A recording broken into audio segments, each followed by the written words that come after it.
So far we've redone a Gaussian elimination of a matrix to invert it, like we did last year. And we've then identified that this in fact corresponds to a decomposition of the matrix in terms of L and U matrices. Now we're going to ask the question, given we've already got an LU decomposition and we want to do subsequent repeated inversions of that matrix using LU, how much faster is LU than just repeating Gaussian elimination again and again? And we want to do this for a general n by n matrix. Okay, so last time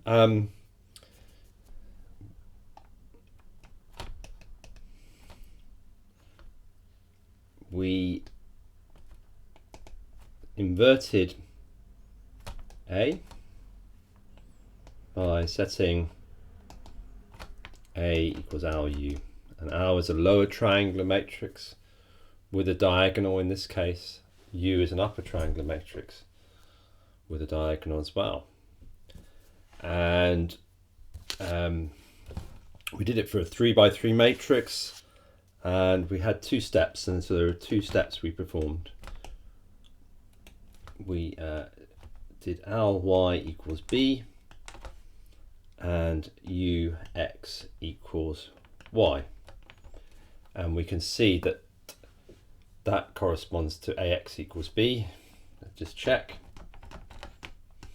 We check by substituting 2 into 1.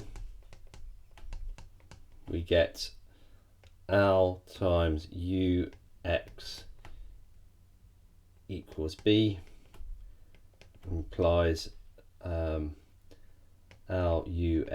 equals B, implies A of X equals B, just using up all of my board in that case. Okay, and we showed that that was simple, much simpler than doing Gaussian elimination. And the idea is if you just do one Gaussian elimination to give you your L and U matrices, and then subsequent inversions of A were done by L and U, it's going to be much faster than Gaussian elimination. Of course, we've been doing this for small matrices, 3 by 3, 4 by 4, but really these methods come into their own when you've got really big matrices, you know, 1,000 by 1,000 or even bigger, you know. So what I want to do is just formalize this observation that things like LU decomposition are more computationally efficient. So that's what I want to do at the start here, is sort of basically approximate the relative cost of repeating Gaussian elimination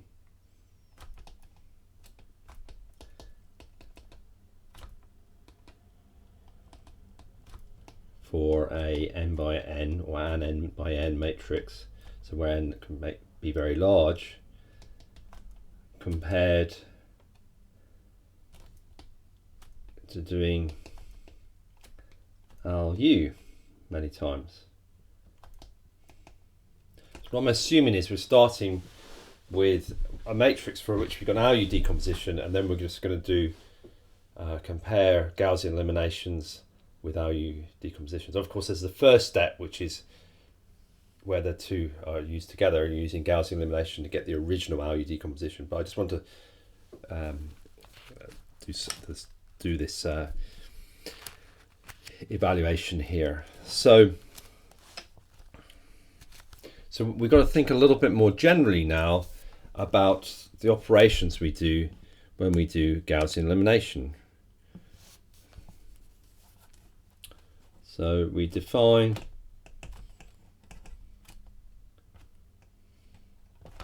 two types of operation.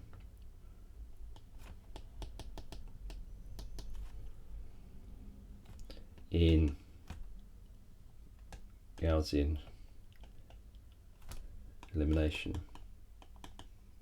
So what I'm trying to do is, if you've got an n by n matrix, can we approximate the number of computational operations involved? Because that sort of calculation is incredibly useful for deciding whether you want to proceed with a numerical method for a large n problem. The first thing is evaluation of your multipliers.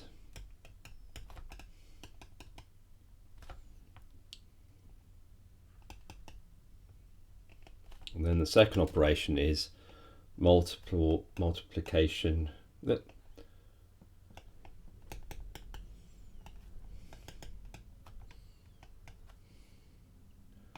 Rows and subtraction or adding subtraction, adding pivot rows.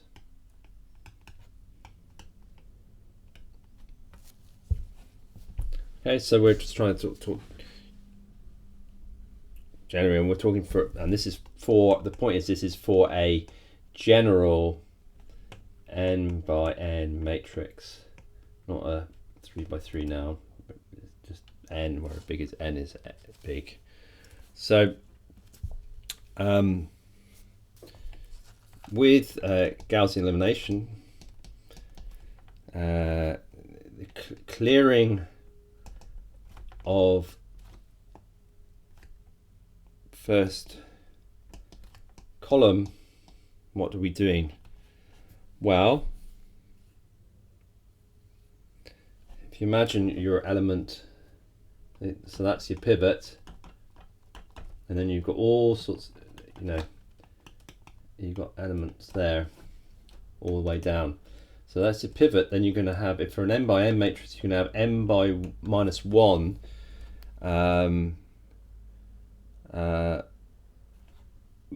multiplier elements for each row. And then for each of those rows you apply, along this way, there's n multiplication and subtraction for each row. Yeah, because you go through, so you decide what your multiplier element is for this row, you multiply it through, so you go through each of these elements and then take it away from the pivot row. So they're approximately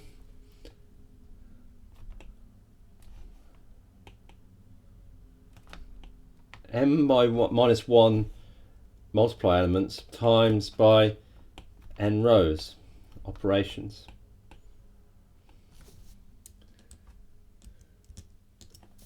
Okay.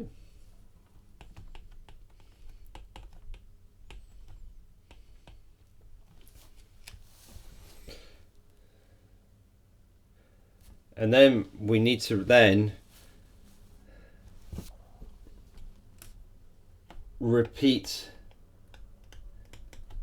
this for n pivots, yeah?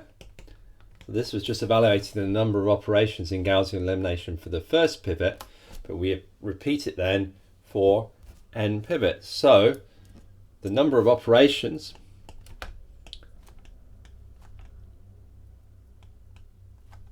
is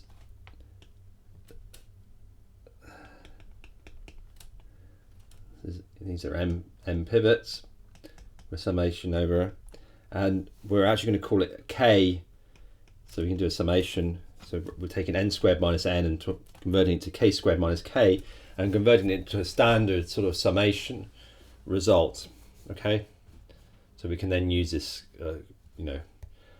standard result for a summation, and it turns out that this summation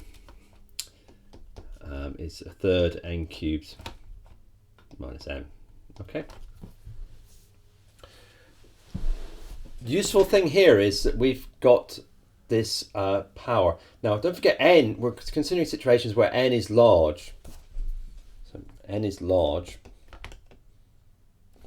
e.g. 10 to the 4, say, for if you want to put a number in. So the higher powers will dominate. So this little n to the 1 is going to become negligible as n becomes very large, but n cubed is going to dominate. So what we can say is that, and this is a very powerful result, Gaussian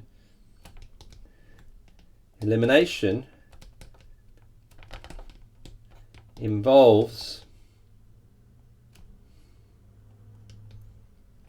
order n cubed operations. And that's the main result I wanted to get from that argument. So we set up, we basically said, look, it's kind of order, it's n squared minus n operations for a given pivot, and we know there's m pivots, so it's order n cubed operations.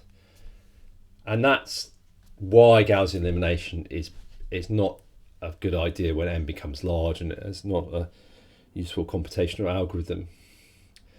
It's because of this cube here. Okay, as again, keep your lecture notes. Increasingly, this half of term now, we're encountering much more new stuff. In fact, completely new stuff at times, which is good. But in that case, do keep your lecture notes open and follow these videos through with your lecture notes open, so you can see that the nicely typeset results as well. So if you want to have confirmation and want to just pause to reflect on these things, and if you've got any queries about any steps of this argument that you want me to go back over, make a note of it, let me know at the live session. I'll go back over it again if you prefer. So that's Gaussian elimination. It's order for an n by n, it's order n cubed operations. So it's very useful to be able to put this label. You know, we've been putting labels on differential equations all last half a term. We've said it's a second order method and it's accurate in these situations. Well, it's very helpful if you've got a method. You can say, well, this is how it works, Gaussian elimination, but it takes this long. It's going to consume this much computerized energy, computer effort, which corresponds to time. So we need to have this so we can compare it. Okay. So that's Gaussian elimination.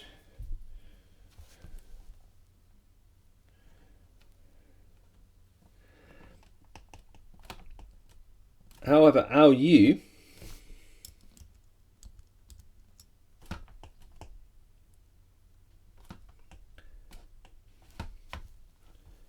simply involves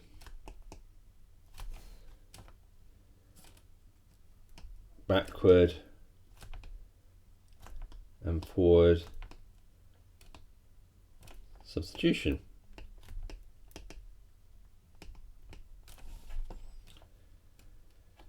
So e.g. for Al, we just draw schematically for an n by n matrix. Our Al matrix has elements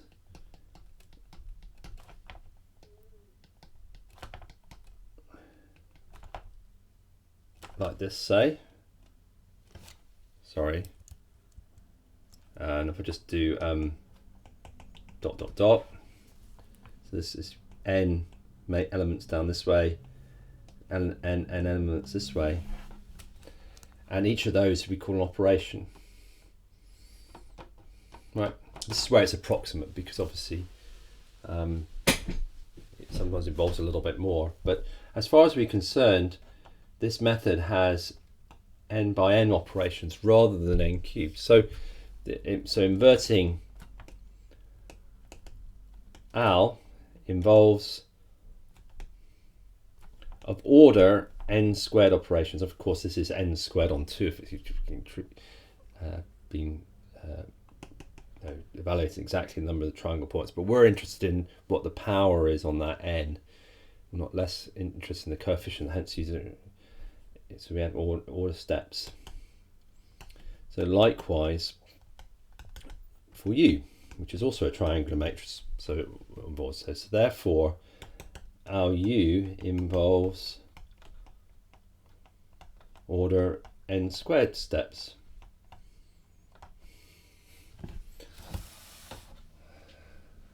So let's just put all that together. Gaussian elimination. So we're assuming this situation where we've done the LU decomposition once for a matrix, but we're doing many more iterations of it, which is a more efficient method to proceed with, just carrying on with Gaussian elimination or using your LU decomposition. You now have decomposition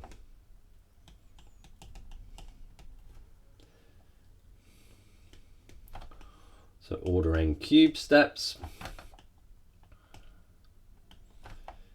LU decomposition order n squared steps is much more efficient. Let's just put a number in. Let's put e.g. n is 10 to the 4. Then in that case, our U has of order 10 to the 8 steps, but Gaussian elimination has order 10 to 12 steps.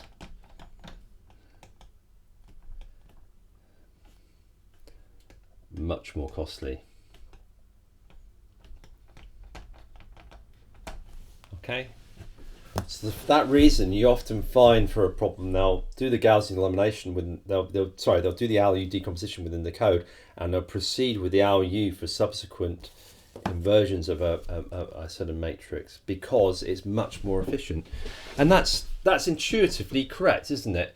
When we went through the Gaussian elimination, it's got like multiple steps to eliminate the pivots and then do the backward substitution. But once we got the L and U matrices, it's far fewer steps on the paper and far easier. So that matches our intuition as well. Okay, so some people find this argument a bit different because we're talking in very general terms. I'll happily go back over it and try and clarify any points you'd like in the live session. And actually, given that the last video was quite long, I may stop there because the next topic is iterative methods, which is kind of a new extension. I want to just leave it there with decomposition methods till next time. Okay, so I'll see you again. Let's stop things there.